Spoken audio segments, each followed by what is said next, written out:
The Olympics have already started in China. We'll see, obviously, the broadcast if you care to watch it. I hope that NBC loses every viewer they could possibly get on this propaganda show, because that's exactly what it is. It started with propaganda today. Yes, it certainly did. And in fact, instead of me telling you the story, let me just give you a clip of the audio. This is Savannah Guthrie describing the events at the opening ceremonies today as a Uighur chosen by the Chinese Communist Party is there to co-light the Olympic flame. Listen. Mike, this moment is quite provocative. It's a statement from the Chinese President Xi Jinping to choose an athlete from the Uighur minority. It is an in-your-face response to those Western nations, including the U.S., who have called this Chinese treatment of that group genocide and diplomatically boycotted these games. There will be much discussion about this. Yeah. Wow. So she's stating a neutral fact, which plays into the propaganda of it all. She doesn't, I mean, even if she wanted to, which I'm not convinced she would, but we'll see when she comes home, she couldn't say anything differently, and NBC wouldn't want her to, because NBC is owned by NBC Universal, and they want their movies in China because we are no longer American-centric at all. We've sold out to China. Just so you know, we don't claim that this is genocide. It is genocide. We have the documents, and you know what? I should bring them in on Monday so you can see it. We don't have it on tape. We have a transcript that was smuggled out of China where President Xi said, they claim the Uyghurs are terrorists. And he said in a council where they are all talking about what to do with them, it's not enough. You've got to get the mothers, the wives, and the children. All of them have to be exterminated. That's what's happening in China, and we're turning a blind eye. And by the way, they're not exterminated immediately. They can be sterilized, so they can't have any children, and then they can work at slave factories and make great products for us. Isn't that great? Jeez. So, I mean, I don't know what you're supposed to do in this situation. I will say it's not that. Maybe you can't say this is a disgraceful piece of propaganda. It is based on Chinese Communist Party lies, and they will pay the price for this, hopefully for many years to come. Maybe you can't say that because you might get murdered. I understand that. Better than her approach, honestly, would be not to mention it at all. The reason they chose a Uyghur minority is to make people believe this genocide was not occurring. You then mention it, highlight it, and do not say that the facts of the matter, which is that this genocide is going on. You make it seem like it's a back and forth between warring political parties, one of which is somewhat unfairly categorizing it as a genocide. Rather, just watch the flame be lit and say nothing than what she did. Yeah, I mean, you could compare this to A Home for the Jews, the movie that the Germans made, and everybody that participated in it was exterminated right after, sent to the gas chambers. It was a massive, massive lie. So this should tell us something, though. Beijing... The fact that the Winter Games are being held in Beijing, was it 4 years ago, Stu, or 6 years? When were the other Beijing Games? It wasn't that long ago. And this is the first time a city has had both games ever. No city has ever been the host of the Summer and Winter Games before. But I mean, hey. Why not? You had the Olympics. I think this is a turning point. Beijing knew the last time that they had the Olympics, the Summer Olympics, it was a coming out, and China was saying, here we are. This is another huge propaganda event for them. China is saying, look how far we've come. Freedom and democracy. Is it all that? Look at us. We're modern. We're new. We don't oppress people. This Winter Olympics actually is not that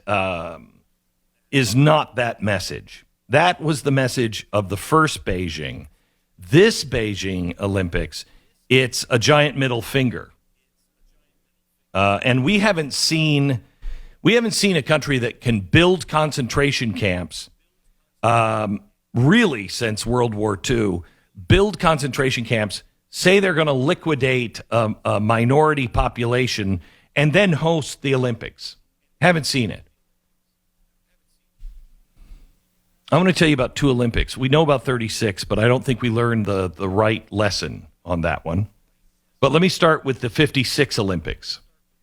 In October 1956, the Soviet tanks rolled into Budapest with a mission of squashing the massive Hungarian uprising against the communist government. 3 weeks later, 2,500 Hungarians were dead, another 20,000 wounded, 22,000 more had been arrested, sentenced, and imprisoned. 350 had been executed. This is what communism always does. Let's not forget that. This is what communism always does. So the Olympics are coming. And the Hungarian water polo team was already in Melbourne, Australia for the Olympics when they learned of the communist assault on their countrymen. Their semifinal was against the Soviet team, and it became what was called blood in the water match because fights broke out between the players who pummeled, clawed, and kicked each other throughout the game. There was the Hungarian polo star, excuse me if I screw his name up, but I do that for everybody, Ervin Zador. He had to leave the pool with blood pouring from his head after a player opened a gash above his right eye. It was brutal. Hungary ended up beating the Soviets on to win the gold medal. And Ervin Zador returned to his home, with less than a hero's welcome, because the country had changed.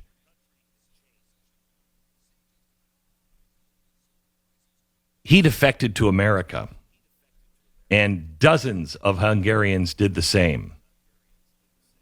He never played water polo again. He died just a few years ago in 2012, and right before he died, he gave an interview, and he said, "I gave all of that up to be a nobody with no marketable skills who didn't speak English at all. It wasn't an easy decision, but I hated the system and the Hungarian communists. I couldn't see myself going back, especially with the Russians really ticked off at me. But whatever happened in the last 55 years, there hasn't been one moment that I regretted it." Think of that. He could have gone home to a hero's welcome. They may have killed him, but he didn't know. He found a job as a lifeguard at a club in Oakland for $6 an hour plus his meals. Eventually, he went to working installing air conditioners and building furniture. Then he opened a restaurant, he ran a hotel, he operated a gun range. Through it all, though, he never stopped coaching swimmers. In fact, when parents of the Oakland pool discovered Zador had been an Olympian, they asked him to give swim lessons for his kids. One of those kids was Mark Spitz. If you're my age, you remember him as a multiple gold-winning athlete. In fact, he became the all-time most decorated Olympic athletes. Now he's one of them. For the rest of his life, he carried that scar above his right eye.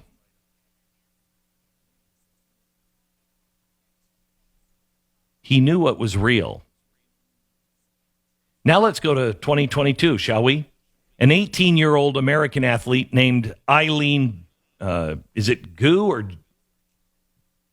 Yeah, it's Gu, isn't it? G-U. She's one of the top female freestyle skiers. favorite to win 3 gold medals at the Beijing Olympics. She is already a professional model. She has appeared in campaigns for Louis Vuitton, Tiffany. She's just been hired to do a campaign for Victoria's Secret.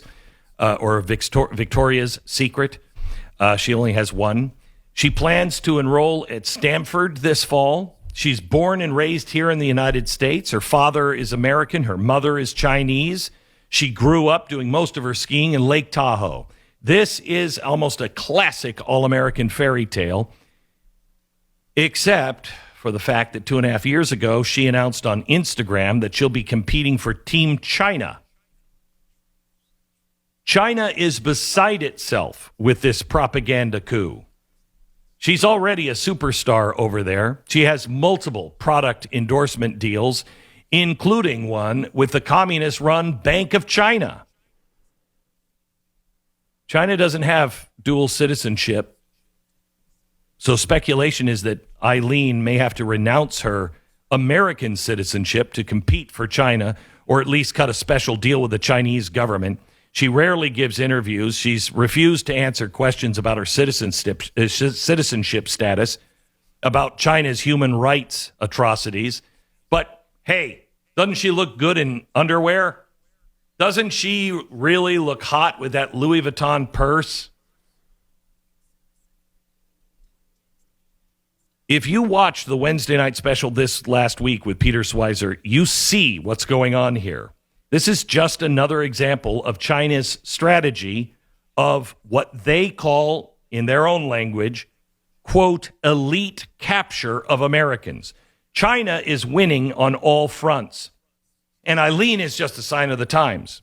Her story is the latest exhibit of American rot that is handing the future to our enemy, an oppressive, killer regime. Now, she's not the enemy, and the Chinese people are not the enemy. The enemy is the Chinese Communist Party that plays for keeps. And they're playing for the whole world. And if you don't like it, they will kill you. You know, it's really pathetic. We were the country that used to be the place to escape to. People like Irvin Zador. He hated communist oppression so much, he and others willing to leave everything behind just for the chance to build a life of freedom. America was built by defectors.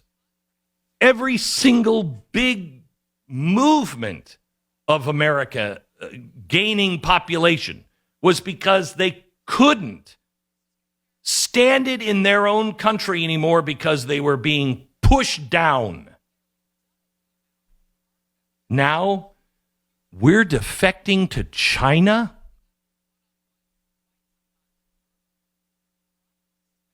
This Olympics, I think, should adopt the 56 Olympics, the moniker of blood in the water, because that is exactly what's happening. American blood in the water, and the Chinese sharks sense it. And a lot of that blood is there because of American elites. And make no mistake, China is the white shark that is just below the surface, circling.